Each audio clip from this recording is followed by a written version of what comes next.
तत्सत् ओम तत्सत्। सहनावतु सहना भुनक्तु सह वीर्ये करवावहै तेजस्विनवधीतमस्तु मां विद्विषामहे। ओम शांति शांति ओम। तो आइए आज विचार करते हैं कि हमने ये हिंदू धर्म का अस्तित्व कैसे बचे, इस पर हमने ये 10 सूत्री कार्यक्रम हमारी संस्था ने तैयार किया है और हम 20 करोड़ गांवों में 20 करोड़ घरों में गीता पहुंचाने का उद्देश्य रखा है। और नवीन गीता एक टेक्नोलॉजी तरीके से तैयार किया गया, जिसके संकलन करता हमारे ब्रह्मबोधि, जो कि इसके पूर्ण संस्थापक गुरुकुल गीता ग्राम गुरुकुल के यानी जो पूर्ण संस्थापक हैं। तो ये हिंदू धर्म का अस्तित्व कैसे बचे, इसके लिए 10 सूत्री कार्यक्रम तैयार किया गया है, जिसमें कि देखिए कि भौगोलिक क्षरण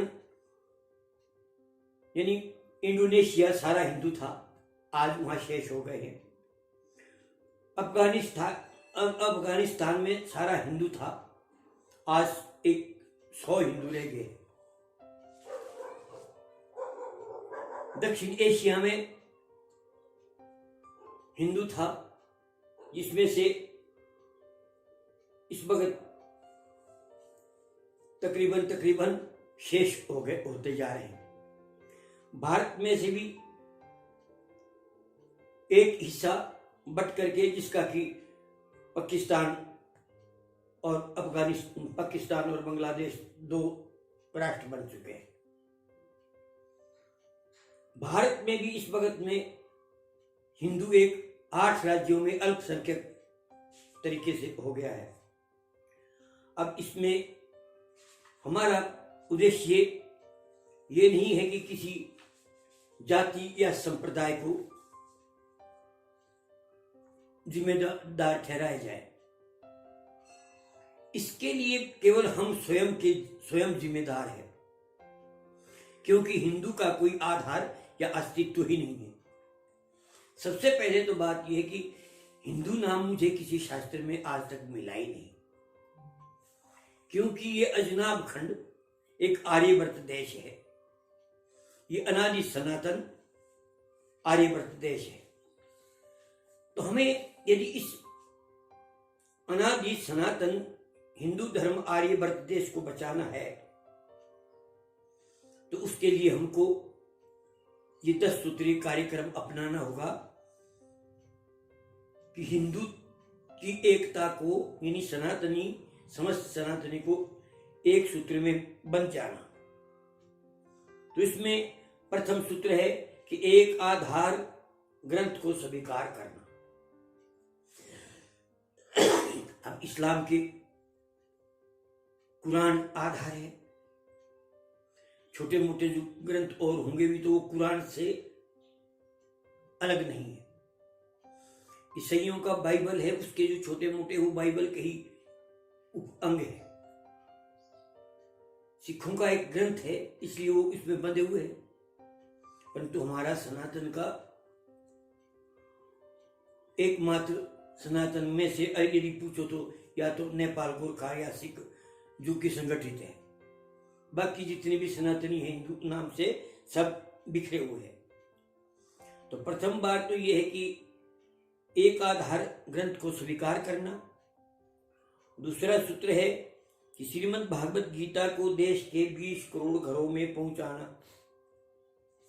तीसरा सूत्र है कि शैक्षिक पाठ्यक्रम में धर्म विषयक सूचना के लिए सरकार पर दबाव डालना तथा हर स्कूलों में एक पाठ्यक्रम गीता का शुरू करना। चौथा आधार है कि हिंदू धर्म में धर्मांतरण की व्यवस्था को सुचारू रूप से, क्योंकि इसमें धर्म परिवर्तन के दरवाजे तो खुले हैं, परंतु धर्म वापसी के दरवाजे बंद है। क्योंकि धर्म वापसी हम यदि कोई होना चाहता है तो हम किस आधार पर उसको वापस करते हैं? ऐसे ही तो नहीं कोई आ जाएगा, उसके लिए हमारे पास कोई आधार होना चाहिए। तो हिंदू धर्म के आधार पर फिर पांचवी सूत्र है कि हिंदू धर्म के आधार पर सिद्धांतों पर सहमति बनाना जरूरी है, जिसके लिए समस्त सनातनियों को आपस में मिल बैठ करके विचार विमर्श करना। नंबर 6 सूत्र में निजी विद्यालयों में, विश्वविद्यालयों में धर्म शिक्षण की स्पष्ट अनुमति के लिए सरकार पर दबाव डालना। और 7वां सूत्र है श्रीमद् भागवत गीता को धार्मिक नहीं बल्कि दार्शनिक ग्रंथ का दर्जा, जिसकी की बड़ी दुर्भाग्य की बात है कि हम यहां अपने देश में नहीं मान रहे। अमेरिका ने इसको स्वीकार कर लिया, जर्मन ने इसको स्वीकार कर लिया और इस ग्रंथ को मानने लग गए, इसके ऊपर चलने लग गए, और हम अपने देश में अपने धर्म को, अपने ग्रंथ को लागू नहीं करवा पा रहे। 9 हिंदू संप्रदायों को भी शैक्षणिक संस्थाएं खोलने जैसे अल्पसंख्यकों को जैसी अधिकार मिले, क्योंकि अल्पसंख्यक तो हिंदुओं में भी है। तो एक 10वां आधार है कि एक ज्ञानी पुरोहित वर्ग की संख्या को तैयार करना। जैसे इनके पास सब पादरी है, मूले है, मौलवी है, हमारे पास कोई आधार नहीं, और यदि है तो उनकी अपनी अपनी डपलियां बजाते हैं। हम सबको एक आधार, एक ग्रंथ, एक लक्ष्य पर चलना पड़ेगा और बिखरे हुए समाज को हमें एकत्रित करना होगा और धर्मोत्थान परिषद का गठन करना, यानी अपने सनातन धर्मोत्थान परिषद का एक गठन करना। ये हमने इसमें 10 सूत्रीय कार्यक्रम रखा और ये गीता मोक्षदायिनी, मोक्ष विद्यादायिनी, परम पावन श्रीमद् भागवत गीता, ये 20 करोड़ घरों में पहुंचाने का लक्ष्य। उसके बाद तो आगे की बात, पर 20 करोड़ घरों में पहुंचाने का लक्ष्य, जिसमें कि मैंने अकेले ने अभी 1000 प्रीति को छपाने के लिए शुल्क भी भेज दिया और संकल्प लिया कि 1000 घरों में ये गीता को मैं खुद पहुंचाऊंगा। इसलिए इसमें से हमने जो स्कूलों में बच्चों के लिए, क्लास के लिए है, ये एक छोटी सी नवीन पुस्तक का तैयार किया है। तो इसी पर आइए हम आज गीता के ऊपर विचार करते हैं, प्रवचन करते हैं।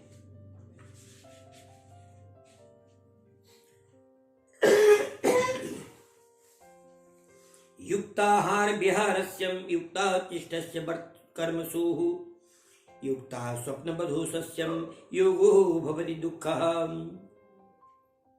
यानी दुखों का कारण। युक्ताहार विहारस्य युक्तः चेष्टस्य कर्मसुः युक्त स्वप्नबधोस्य योग भवति दुःखः, अर्थात अनन्य और शब्दार्थ है कि दुःखः यानी दुखों का नाश करने वाला, योग योगः योग युक्त आहार विहारस्य यथा योग्य खान पान और व्यायाम करने वाले का, कर्मसु यानी कर्मों में, युक्त चेष्टस्य यानी चेष्टा करने वाले का, युक्त स्वप्न बधस्य यानी यथा योग्य सोने व जागने वाले को ही भवति यानी योग होता है। यानी दुखों का नाश करने वाला ये योग तो उपयुक्त आहार व्यवहार करने वाले को ही, उचित सोने जागने वाले को ही सिद्ध होता है।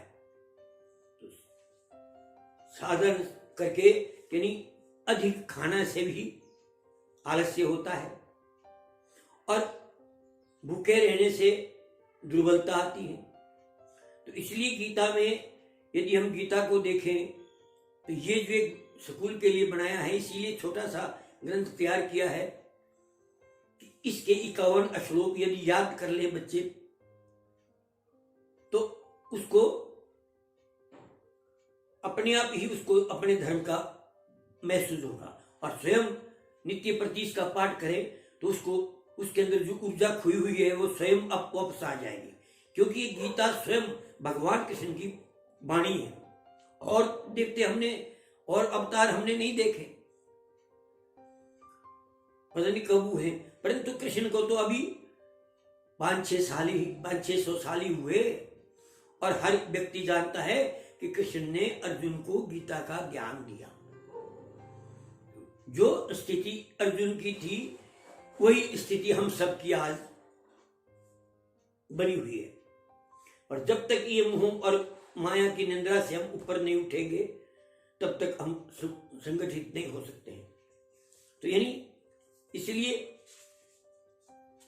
गीता में एक एक श्लोक की दी हुई कि विद्यार्थियों के द्वारा ज्ञान प्राप्ति के लिए विनय पूर्वक प्रश्न है। तद्विद्धि परिनिपातेन परिप्रश्नेन सेवया उपेदिष्यन्ति ते ज्ञानम ज्ञानिनम तत्वदर्शिनाः। तद्विद् प्रणिपातेन परिप्रश्नेन सेव्यः उपदिक्ष्यन्ति ते ज्ञानम ज्ञानिनाम तत्वदर्शिनाः। तत्व ने उस ज्ञान को,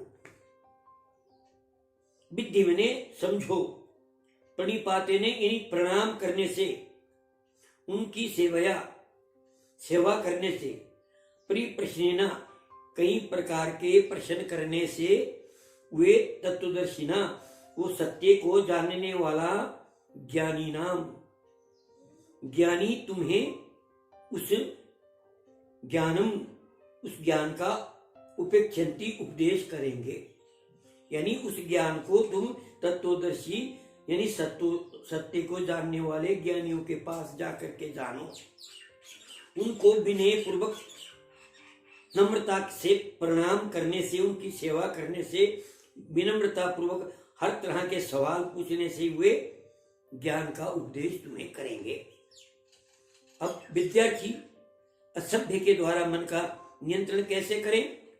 असंशयम महाबाहु मनो दुर्निग्रहाचलम अभ्यासेनातु कौन्तेयं वैराग्येण च गृह्यते। असंशयम महाबाहु मनः दुर्निग्रहं चलम अभ्यासेना तु कौन्तेयं वैराग्येण च गृह्यते। महाबाहु यानी हे महाबाहु, यानी जो लंबी बाजू होती है, जिस जानु बाहु जिसको कहते हैं महाबाहु। असंशयम तो निसंदेह मन को, यानी निसंदेह मन, संशय से रहित मन को।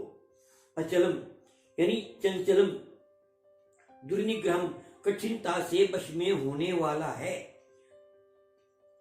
तू यानी परंतु, कौन्तेयम हे कुंती पुत्र अर्जुन, अभ्यासेनम अभ्यास यानी अभ्यास और वैराग्यनम वैराग्य से गृह्यते यानी ये मन वश में हो जाता है।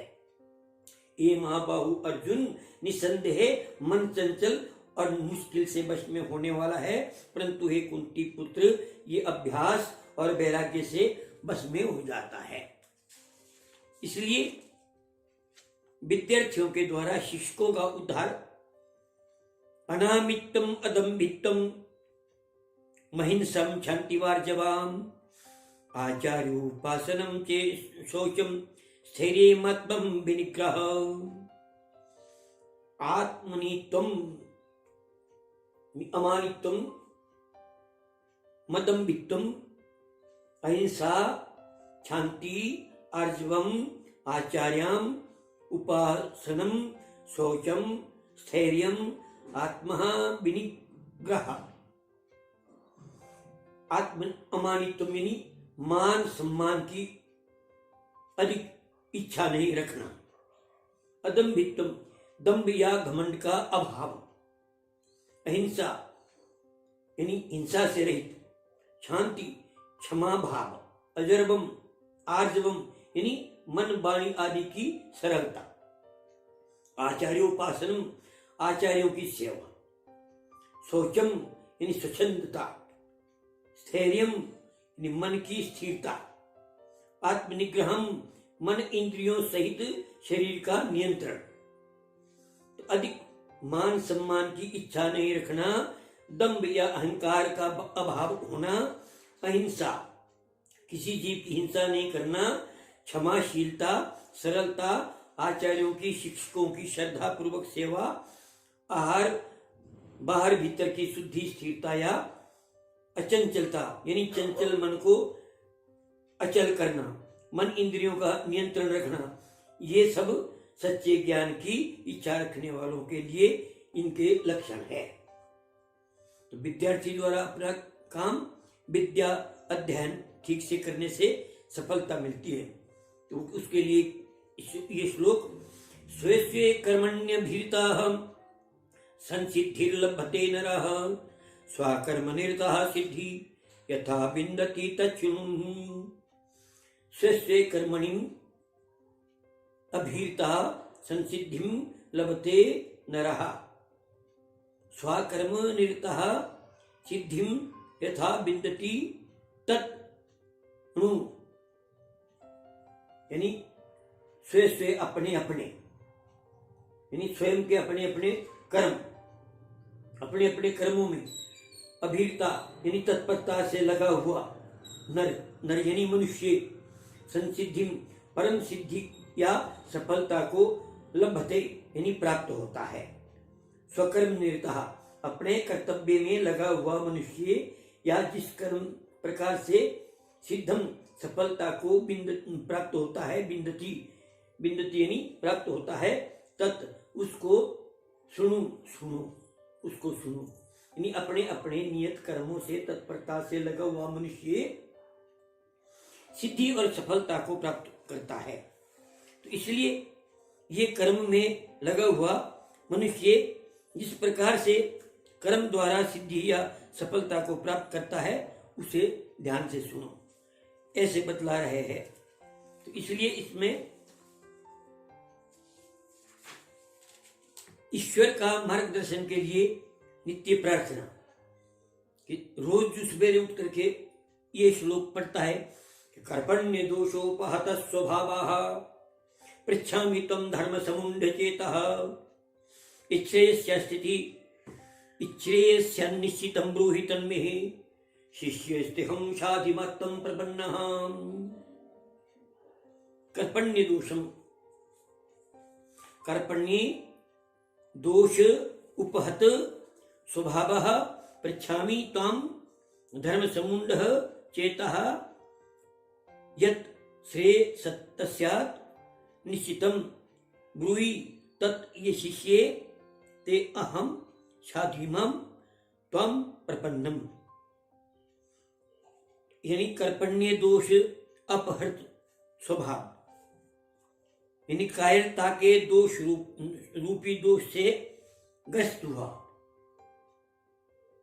स्वभावता, धर्म समुण्ड चेता धर्म के विषय में मोहित चित्त हुआ, तुम आपसे पृच्छामि पूछता हूं तत् कि जो निश्चितम निश्चय श्रेय कल्याणकारक तस्य हो तत् वो हो मेरे लिए ब्रूहि कहिए, अहम मैं ते आपका शिष्य हूं, तुम आपके प्रपन्नम शरण हुए, मम मैंने मुझको शाधी यानी मुझको संभालिए, साधिए, शिक्षा दीजिए।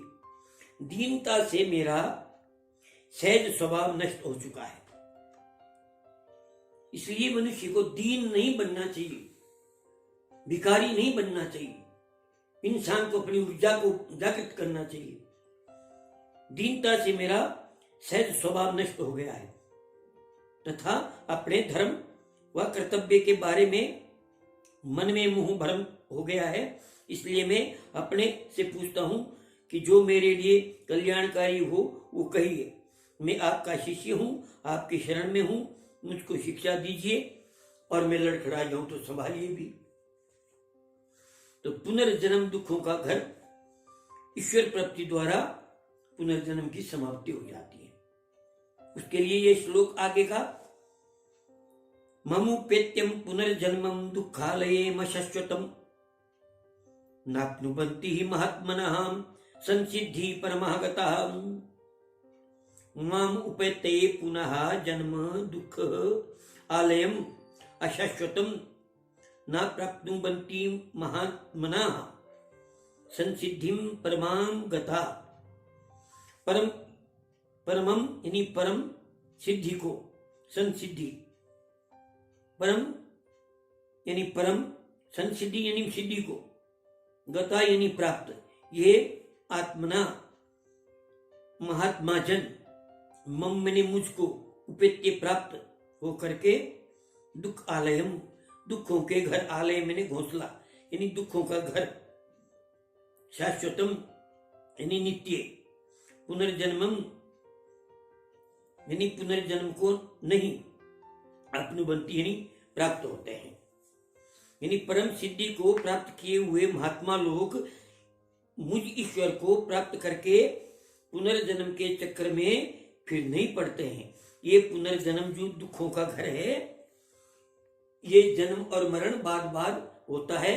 उसमें जो कहते हैं कि जाके आता रहा, आके जाता रहा, यूं ही 84 के चक्र खाता रहा, इस आवागमन के उलट फेर में अनमोल जीवन गवाता रहा। तो इस श्लोक से ये होता है कि जो जीव परम सिद्धि को प्राप्त हो जाते हैं, परमात्मा में जिनका मन लग जाता है, वो दोबारा आवागमन के चक्कर में बार बार जन्म और मरण से छुटकारा पा लेता है। जीवन का परम लक्ष्य मुक्ति के मार्ग की ही खोज है।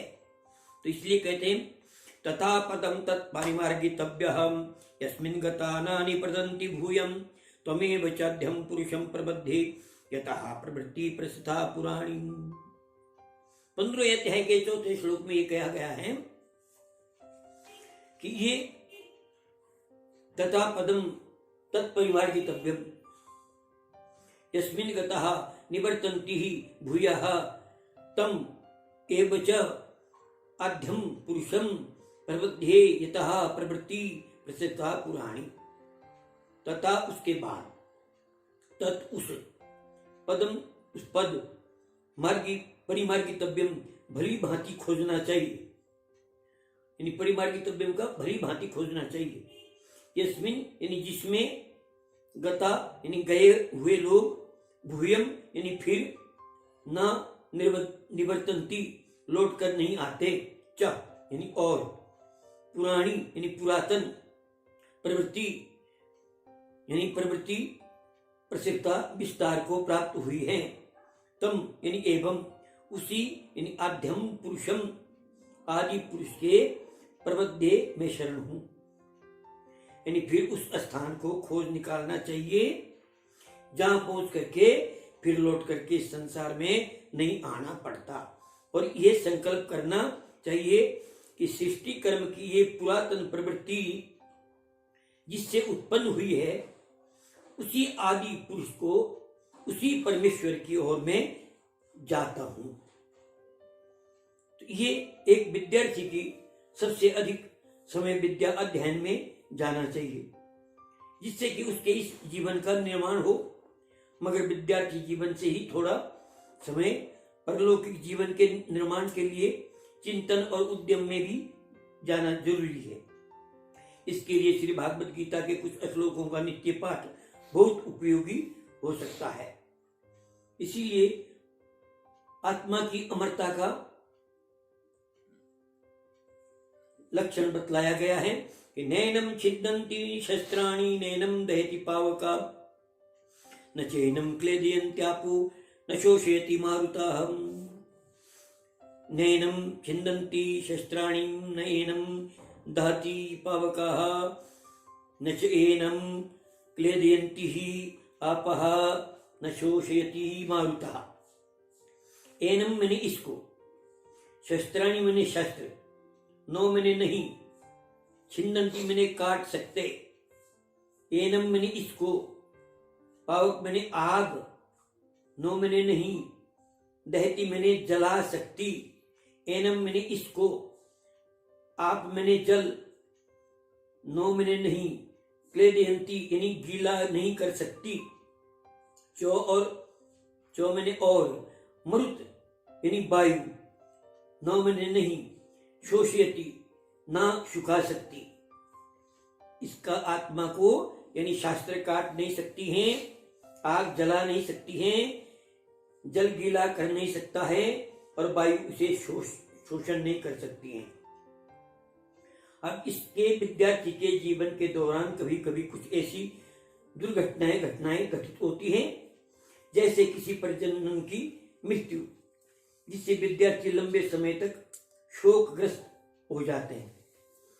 इससे उनकी पढ़ाई लिखाई भी प्रभावित हो जाती है। ऐसी परिस्थितियों में यह श्लोक बहुत उपयोगी है और सांत्वना प्रदान करने वाला हो सकता है, क्योंकि इस श्लोक के आसपास दूसरे अध्याय में कहीं इस विषय में अन्य श्लोकों को भी देखना चाहिए, क्योंकि ये स्पष्ट बतलाता है कि आत्मा अजर है, अमर है, ना कोई मरता है, केवल शरीर मरता है, शरीर के लिए मत रो। इसलिए जीवन संघर्ष से भागना नहीं चाहिए।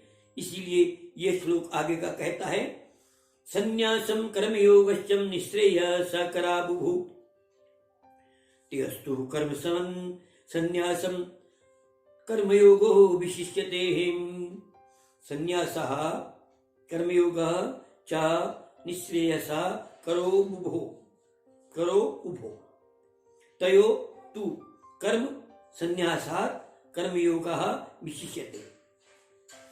संन्यास यानी कर्म संन्यास, चौ मैंने और, कर्मयोग यानी कर्मयोग, ये मैंने अभी, दोनों ही, निःश्रेय यानी करो, परम कल्याण करने वाले हैं, तू मैंने लेकिन, तयो मैंने उन दोनों में, कर्म संन्यासात यानी कर्म संन्यास से कर्मयोग यानी कर्मयोग शिष्यते यानी विशिष्ट है। ईश्वर की प्राप्ति के लिए कर्मों को छोड़ना अर्थात संन्यास और ईश्वर की प्राप्ति के लिए कर्मों में लगना अर्थात कर्मयोग, ये दोनों ही परम कल्याणकारी है। परंतु इन दोनों में भी ईश्वर प्राप्ति या मुक्ति के लिए कर्म को छोड़ने की अपेक्षा ईश्वर प्राप्ति या मुक्ति के लिए कर्मों में लगा रहना सबसे श्रेष्ठ है, क्योंकि कर्म को छोड़ने से कोई सन्यासी नहीं हो जाता है। अब इसमें यहाँ शब्द यह आता है कि कर्म को करते रहेंगे कब तक, कि कर्म दो प्रकार के, कर्म तीन प्रकार के, कर्म, अकर्म और विकर्म, ये समझना होता है। तो कर्म तो सभी कर रहे हैं, तो फिर कौन सा कर्म करें? कि कर्म वह है जिस कर्म करने से ज्ञान यज्ञ की प्रक्रिया शुरू हो। और यज्ञ की प्रक्रिया क्या है? क्या ज्योति का हवन करने का नाम ही यज्ञ है? बोला नहीं, अपनी समस्त वासनाओं का इंद्रियों में हवन करना, इंद्रियों का मन में हवन करना, मन का बुद्धि में हवन करना और बुद्धि को परमात्मा में हवन करने का नाम ही यज्ञ है। ये कर्म है। तो यानी कर्म क्या, कौन सा करना है? कि कर्म सभी करते हैं और अकर्म वह है जिसको कर्म कर अपने लिए नहीं, हम परमार्थ के लिए कर रहे हैं, ऐसा कर्म करना चाहिए। कर्म करते हुए भी अकर्म यानी करते हुए भी हम कुछ नहीं कर रहे, यदि हम अपने लिए, अपने स्वार्थ के लिए, अपने ऐश के लिए कर रहे हैं तो वो कर्म है। और यदि हम समाज के कल्याण के लिए कर रहे हैं, किसी को उत्थान के लिए कर रहे हैं, जगाने के लिए कर रहे हैं, तो वो कर्म करते हुए भी कुछ नहीं कर रहा है। तो कर्म, अकर्म और विक्रम, विक्रम उसका नाम है कि जो जिससे विकृति पैदा हो समाज के अंदर, जो नहीं करना चाहिए उसको हम कर रहे हैं और जो करना चाहिए उसको नहीं कर रहे हैं, ऐसे कर्म को विक्रम कहते हैं। तो कर्म, अकर्म और विकर्म, तो इस प्रकार से युक्ति के लिए कर्म छोड़ने की अपेक्षा ईश्वर प्राप्ति या मुक्ति के लिए सत्कर्म को में लगा रहना विशिष्ट है। तो इसलिए यहां बनारसवासी ध्यान योगी लाहिड़ी महाशय की भी इसमें व्याख्या थी कि सदा गृहस्थ जीवन में रहते हुए भी संन्यास नहीं लिया, पर कई संतानें पैदा की, फिर भी सतत ध्यान साधना से योग के शिखर पर पहुंचे और पूरे भारत के संत समाज में प्रसिद्ध और समादृत हुए। उन्होंने गृहस्थ आश्रम को उत्तम बनाया। निश्चय ही ये अपवाद स्वरूप है, मगर उनकी जीवनी पढ़ने योग्य होती है और हमारे बड़े बड़े ऋषियों और संतों ने उनको महायोगी माना। तो अब जीवन संघर्ष से भागना नहीं, मगर उसको जीवन में संघर्ष करना है। हतो वा प्राप्स्यसि स्वर्गं जित्वं या भोक्ष्यसे महीम् तस्मान् तिष्ठत कौन्तेयं युद्धया कृतनिश्चयः। हता वा प्राप्स्यसे स्वर्गं जित्वं या भोक्ष्यसे महीम् तस्मात् उत्तिष्ठः कौन्तेय युद्धया कृतनिश्चयः। वा यानी या, हता यानी मारा जाकर, स्वर्गम यानी स्वर्ग को, प्राप्स्यसि यानी प्राप्त होगा, वा अथवा जित्वम जीत करके, महिम पृथ्वी का राज्य, भोक्ष्यसे यानी भोगेगा, तस्मात् यानी इस कारण, कौन्तेयम हे अर्जुन, तू युद्ध है युद्ध के लिए, कृत निश्चय निश्चय करके, उत्तिष्ठ यानी खड़ा हो जा। या तो युद्ध में मारा जाए तो स्वर्ग को प्राप्त करें, क्योंकि जो परमार्थ के लिए मर भी जाए अपने धर्म के लिए तो ये स्वर्ग को प्राप्त करेंगे, और यह जीत जाएंगे तो पूरी पृथ्वी का राज भोगेंगे। इस कारण ए अर्जुन, तुम युद्ध के लिए निश्चय करके खड़े हो जाओ। भागवत गीता के अनुसार ईश्वर प्राप्ति और उसके कारण आने वाला मोक्ष जीवन सबसे बड़ा लक्ष्य है, मगर इस श्लोक से स्पष्ट है कि स्वर्ग प्राप्ति और इस जीवन में ऐश्वर्य अर्थात धन संपाद और राजभोग भी मनुष्य के लक्ष्यों में शामिल है। लेकिन गीता जी का ये स्पष्ट संदेश है, गीता का ये स्पष्ट संदेश है कि राजभोग आसक्ति से रहित होकर के और लोक संग्रह या लोक कल्याण के लिए ही किया जाना उचित है, स्वार्थ सिद्धि मात्र के लिए नहीं।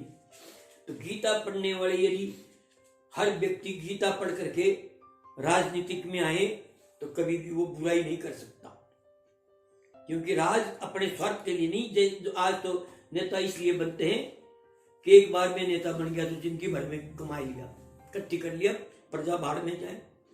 तो यहाँ तो लिखते हैं, प्रजा पाप राज भुक्तुम राज पाप पुरोहितम और पत्नी पाप पति भुक्तुम शिष्य पाप भुगम गुरु। राज करना चाहिए प्रजा की कल्याण के लिए।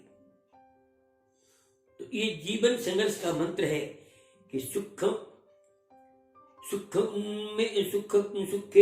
समय कृतम, सुख दुखे समय कृतम, लाभा लाभो जया जयो, ततो युद्धाय युज्यस्वम नेबम पापम मवाप्स्यसि। सुख में कृत्वा लाभम अलाभो जया जयो तथा युद्धया युज्यस्वम एवं पापम अवाप्स्यसि। यानी जय अजयो, जीत और हार, लाभा अलाभ, फायदा और नुकसान, और सुखे दुखे, सुख और दुख को समय यानी समान कृत्वा यानी समझकर, तथा उसके बाद युद्धया युद्ध के लिए युजस्वा तैयार हो जाओ, एवं इस प्रकार पापम पाप को ना नहीं अवश्यप्ति, आप पाप को नहीं प्राप्त होंगे। तो जय और पराजय, लाभ और हानि, सुख और दुख, मान और अपमान, जो दोनों को समान समझता है, युद्ध के लिए तैयार हो जाओ। इस प्रकार समत्व बुद्धि से युद्ध करने से तुम्हें पाप नहीं लगेगा। यदि युद्ध हमने अपने स्वार्थ के लिए किसी दूसरे की चीज को छीनने के लिए करना है तो उसका नाम पाप है। यदि हम अपने धर्म के लिए या अपने राष्ट्र के लिए युद्ध कर रहे हैं, हमारा कोई राष्ट्र जा रहा है, घोष रहा है, या हमारे ऊपर कोई हावी हो रहा है, तो उसके लिए युद्ध करना जीवन का संघर्ष है, वो करना ही चाहिए। तो इसलिए रणनीति तो जय प्राप्त करने के लिए ही होनी चाहिए, और अगर रणनीति ठीक से बना करके मेहनत पूर्वक काम किया जाता है, तो मेहनत पूर्वक विद्या अध्ययन किया जाता है तो ज्यादातर सफलता ही हाथ लगती है, विजय मिलती है।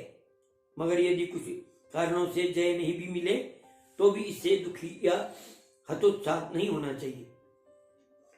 मेहनत और योजनाबद्ध तरीके से अपना अध्ययन कर्म करते रहना चाहिए, इसी का नाम जीवन का संघर्ष है। स्वयं मनुष्य अपना भाग्य का निर्माता होता है। इसका श्लोक में कहते हैं, न कृतिर्त्वं न कर्माणि लोकस्यं सृजति प्रभु, न कर्म फल संयोगम स्वभावस्तु प्रवर्तते। न कृतिर्त्वं न कर्माणि लोकस्यं सृजति प्रभु, न कर्म फलः संयोगम स्वभावः तु प्रवर्तते। प्रभु यानी परमेश्वर, लोकस्य यानी लोगों के, न कर्तृत्व कर्तापन की, और न कर्माणि न कर्मों की, और न कर्म फलों की, संयोग कर्म के संयोग की सृजति यानी रचना करते हैं। तू यानी किंतु स्वभाव ही प्रवर्तते, इन सब की रचना करता है, यानी स्वभाव से ही सबकी रचना होती है। परमेश्वर मनुष्यों के ना तो कर्तापन की और न कर्मों की और न कर्म के फल के संयोग अर्थात कर्मों के परिणाम की ही रचना करते हैं, बल्कि अपना स्वयं का भाव ही इन सभी के लिए जिम्मेदार है। अर्थात मनुष्य खुद ही इन सब के लिए जिम्मेदार है, अतः मनुष्य अपने भाग्य का खुद निर्माता है, अपने भाग्य का खुद निर्माण करता है। तो ये श्लोक फ्रीडम ऑफ लिविंग या मनुष्य की स्वयं निर्णय लेने की स्वतंत्रता जो इसे ईश्वर की ओर से प्रदान की गई है उसकी ओर संकेत करता है। लेकिन ये स्वतंत्रता व्यवहार में व्यक्ति प्रकृति द्वारा सीमित भी की जाती है, तो इसके भी संकेत इसी श्लोक में दिए गए हैं कि व्यक्ति किसी परिस्थिति में क्या निर्णय लेगा और क्या करेगा। तो ये सब प्रकृति के उन गुणों के द्वारा भी प्रभावित किया जाता है जो उसके अंदर विराजमान होते हैं, जो गुण जीव के अंदर विद्यमान होते हैं। तो कर्मों के क्या फल होंगे, ये भी प्रकृति द्वारा ही एक स्वाभाविक व्यवस्था के अनुकूल स्वतः निर्धारित होते रहते हैं, जैसा कि कर्म ऐसा फल। इसलिए आगे कहा कि मनुष्य स्वयं अपना भाग्य निर्माता कैसे होता है। बंधुरात्मन मनस्तस्यम एनात्मेनात्मनाजिताः आत्मनस्तु शत्रुत्वे वर्तितात्मैव शत्रुवत्। बंधु आत्मा अनात्मा तस्य येन आत्मना एवं आत्मना जितः अनात्मो तु शत्रुत्वे वर्तते आत्मा ए शत्रुवत्। येन यानी जिस आत्मना जीवात्मा मनुष्य ने आत्म को यानी जीता हुआ है, तस्य यानी उस आत्मना यानी मनुष्य की आत्मा यानी आप एवं यानी ही बंधु यानी मित्र है तू, और अनात्मा जिसके द्वारा स्वयं को नहीं जीता गया है उसके लिए आत्मा यानी स्वयं एवं ही शत्रुवत यानी उसकी आत्मा ही शत्रु के समान शत्रु में वर्तित व्यवहार करता है। यानी जिस मनुष्य के द्वारा अपना मन और इंद्रिय सहित शरीर जीता हुआ है अर्थात नियंत्रण में रखा हुआ है, वो मनुष्य अपना मित्र है। लेकिन जिसके द्वारा मन और इंद्रियों सहित शरीर नियंत्रण में नहीं रखा गया है उसके लिए वो खुद ही अपना शत्रु है। तो इसलिए जिन विद्यार्थियों को अपनी इंद्रियों और मन पर नियंत्रण नहीं होता, वे मित्रों, गर्लफ्रेंड और बॉयफ्रेंड के पीछे और मोबाइल या टीवी पर बहुत सारा समय गंवाते हैं और पढ़ाई लिखाई पर पूरा ध्यान नहीं दे पाते हैं और खुद ही अपने शत्रु बन जाते हैं। तो वो परीक्षा में अच्छे अंक नहीं ला पाते हैं और नौकरी आदि की प्रतियोगिता परीक्षा में भी वो असफल होकर के जीवन भर पछताते हैं और भाग्य को दोष देते रहते हैं। तो ये श्लोक उनके लिए बहुत उपयोगी होता है। इसलिए गीता को यदि स्कूल में पाठ्यक्रम में लगाया जाए तो बच्चा जो एक बार इन 51 श्लोक को याद कर ले, उसके शरीर के अंदर नई ऊर्जा तैयार हो जाएगी। जितना भी बड़ा पापी हो, ईश्वर उसे भक्ति दे सकते हैं। परंतु कैसे दे सकते हैं? भगवान इसमें शर्तें रखते हैं। अपि चेत्सम दुराचारो भजन्ते मामनन्य भाव साधुरेवं सुमन्तव्यं सम्यं व्यावसितो हि साहम्। अपि चेत्सु दुराचारः भजन्ते माम अनन्ये भाग साधु एव सः मंतव्यः सम्यक व्यावसितः हि सा। अन्वय और शब्दार्थ। चेत अपि, चेत मनी यदि, सु मनी दुराचार, अतिशय दुराचारी, अपि यानी भी, अतिशय दुराचारी भी, अनन्य भाव, अनन्य भाव से माम यानी मुझको बचता है, तो सा वो साधु, साधु एवं ही मंतव्य यानी मानने योग्य, साधु ही मानने योग्य है, क्योंकि सा वो सम्यक यानी उचित व्यावसिता निश्चय वाला है, क्योंकि उसने उचित समय पर निश्चय किया है कि मैं अब पाप कर्म नहीं करूंगा। यदि कितनी भी पापी, यदि वो फिर भी समझ जाता है, किसी सत्संग में पड़ जाता है, किसी यानी अपने धर्म के ग्रंथ के अध्ययन से या किसी सदगुरु की शिक्षा से वो अपने पाप को छोड़ करके परमात्मा की तरफ लग जाता है, तो वो साधु ही मानने योग्य हैं। भगवान कहते हैं यदि कोई अत्यंत पापी दुराचारी भी अनन्य भाव से, अनन्य का मतलब कि मेरे से सिवाय दूसरे को ना भजे, एक को ही भजता है, जो मुझको भजता है वो सज्जन है, मानने योग्य है, क्योंकि वो सम्यक या पवित्र ही निश्चय वाला हो गया है, अर्थात उसने पवित्र परमेश्वर की शरण में आने का निश्चय कर लिया है, इसलिए वो अब साधु बनने योग्य। जितना भी बड़ा पापी हो, ईश्वर उसे मुक्ति दे सकते हैं। क्षिप्रम भवति धर्मात्मं शाश्वतं शांति निगच्छति कौन्तेयं प्रतिजानीहं न मे भक्तं प्रणश्यति। क्षिप्रम भवति धर्मात्मां शाश्वतं शांतिं निगच्छति कौन्तेयं प्रतिजानीहं न मे भक्तं प्रणश्यति। अन्वय और शब्दार्थ। क्षिप्रम यानी शीघ्र ही, धर्मात्मा यानी धर्मात्मा, भवति यानी हो जाता है, और शाश्वतम सदा रहने वाली, शांतिम यानी शांति को, निगच्छति यानी प्राप्त होता है। कौन्तेयम हे कुंती पुत्र अर्जुन, प्राप्ति यानी निश्चय पूर्वक, सत्य जान ही, जान लो, मैं यानी मेरा भक्त यानी भक्त ना प्रणश्यति नष्ट नहीं होता है। ईश्वर को अनन्य भाव से भजना शुरू करने वाला, यानी जो एक ईश्वर से सिवाय दूसरे को नहीं भजता, वो जल्दी ही धर्मात्मा हो जाता है और स्थायी शांति को प्राप्त करता है।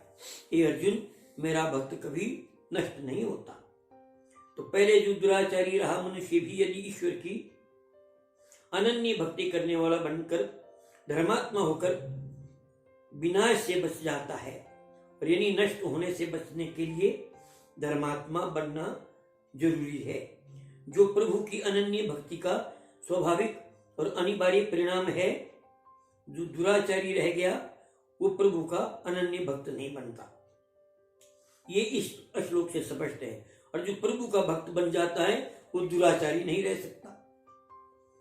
सिर्फ एक ईश्वर की भक्ति, ना कि विभिन्न देवी देवताओं की, यानी एक की भक्ति, प्रपंच में नहीं, जो एक की भक्ति करता है वही पार लग जाता है।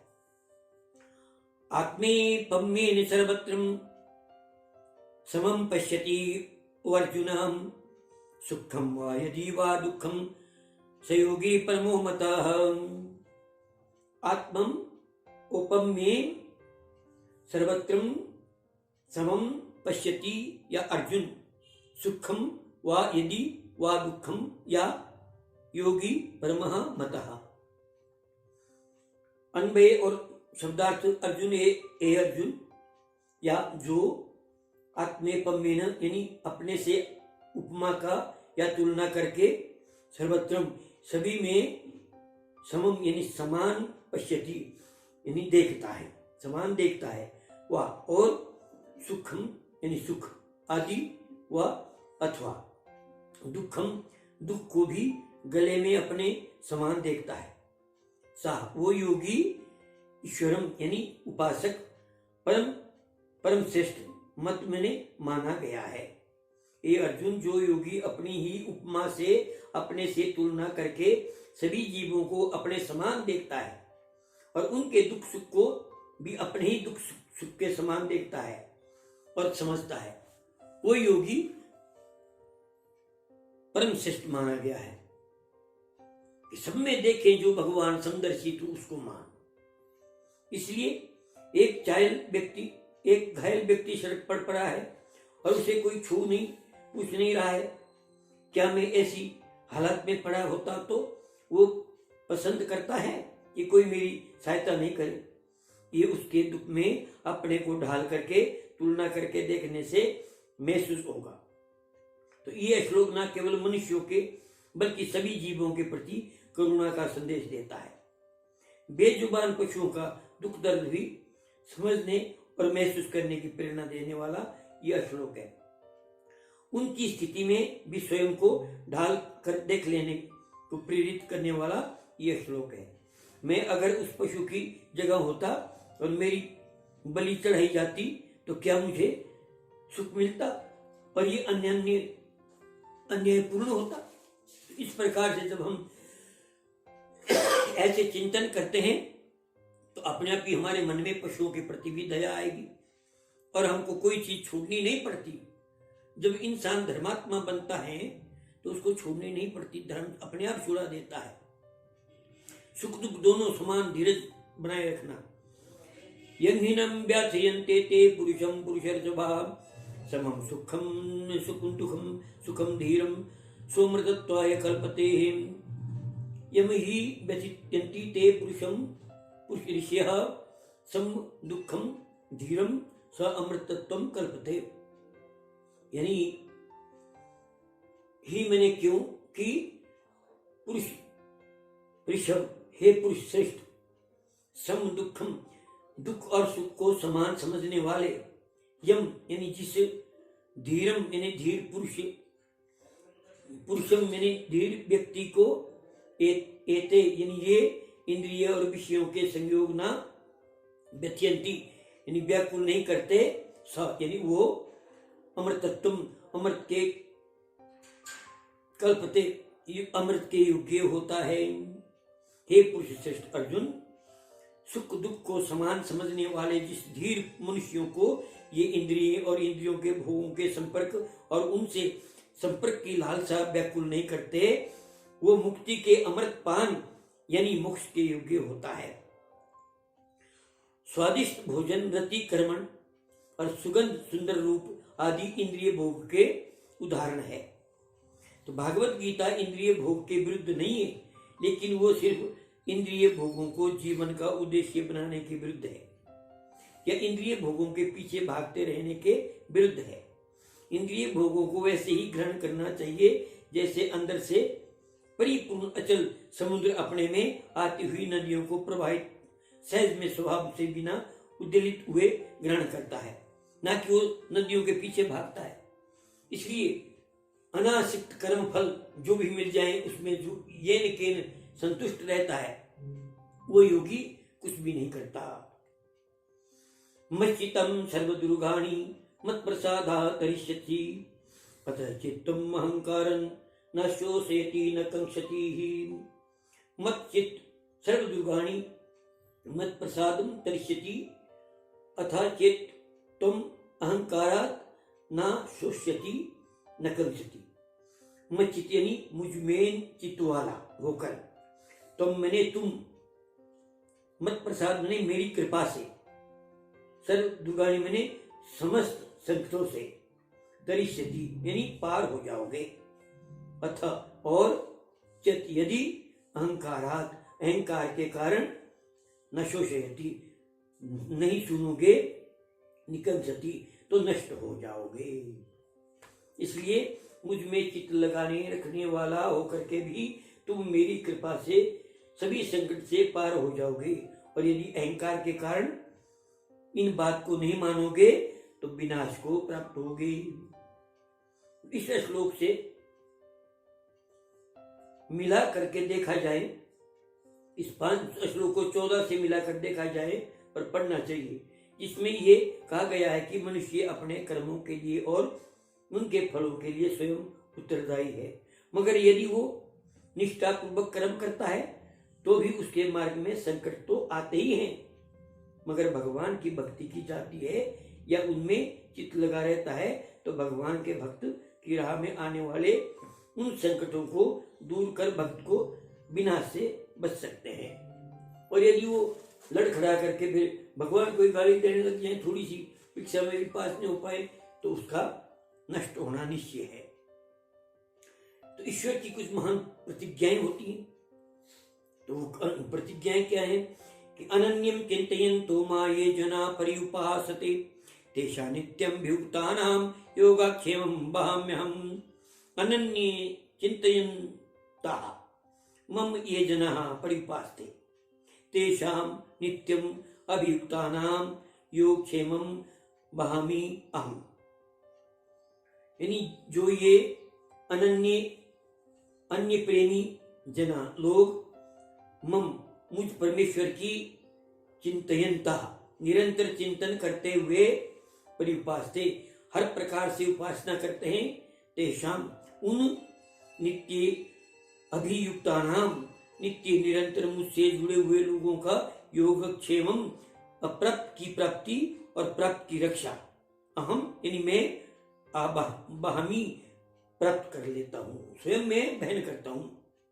जो लोग मुझ परमेश्वर का अनन्य भाव से चिंतन करते हैं, मेरे से सिवाय किसी और को नहीं बसते और ऊपरी उपासना परि उपासना अर्थात हर प्रकार से मेरी उपासना करते हैं, उन निरंतर मुझसे जुड़े हुए और मुझ में रमे हुए भक्तों को योग और क्षेम का अर्थात कुशल मंगल का मैं स्वयं ख्याल रखता हूं। इसमें कोई सोचने की बात नहीं है। तो अनेक देवताओं के पास दौड़ लगाते रहने, उनके योग क्षेम के बहन की जिम्मेदारी ईश्वर नहीं करते।